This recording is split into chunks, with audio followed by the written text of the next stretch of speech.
Переходим к новостям нашего региона. Нюрбинский ГОК отчитался о рекордных показателях добычи за прошлый год. Это произошло на собрании трудового коллектива.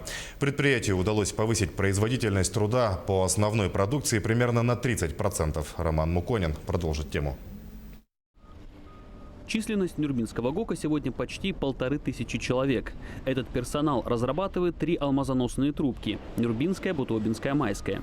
2019 год оказался самым успешным для комбината. Благодаря внедрению мер повышения эффективности производства в комбинате добыли дополнительно сверх плана более 500 тысяч карат алмазов, что стало положительным примером для всех ГОКов Алроса.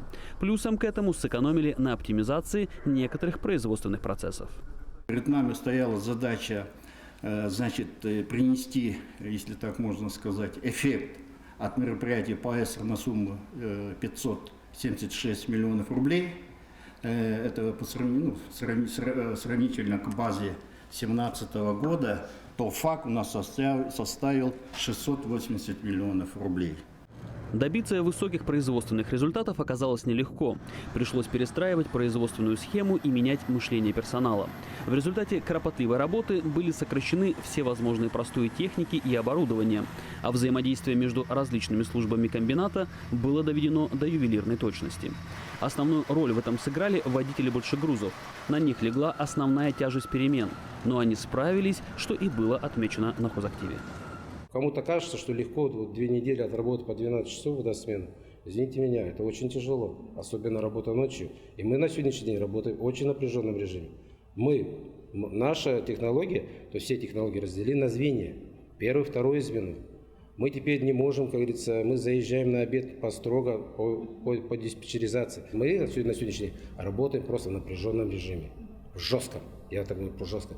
Ни шаг влево, ни шаг вправо. Вот, есть рамки. Но за эти рамки нельзя выходить. Просто работали. Потом стали хорошо работать, а в этом году стали еще лучше работать. За счет внедрения идеальной смены, это когда техника работает 24 часа в сутки, удалось увеличить производительность 90-тонных самосвалов на 9% за 2 месяца. В этом году этот показатель должен вырасти еще на 30%. Это, естественно, повысит нагрузку на технику и персонал.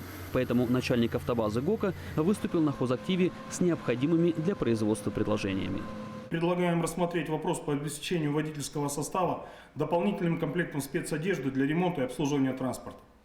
В завершении просьба руководству компании от самого многочисленного цеха Нюрбинского ГОКа не замораживать, а по возможности ускорить процесс проектирования и строительства 2 новых общежитий, поскольку санитарно-бытовые условия проживания на Накинской производственной площадке не позволяют в полной мере реализовать поставленные перед коллективом автобазы амбициозные задачи.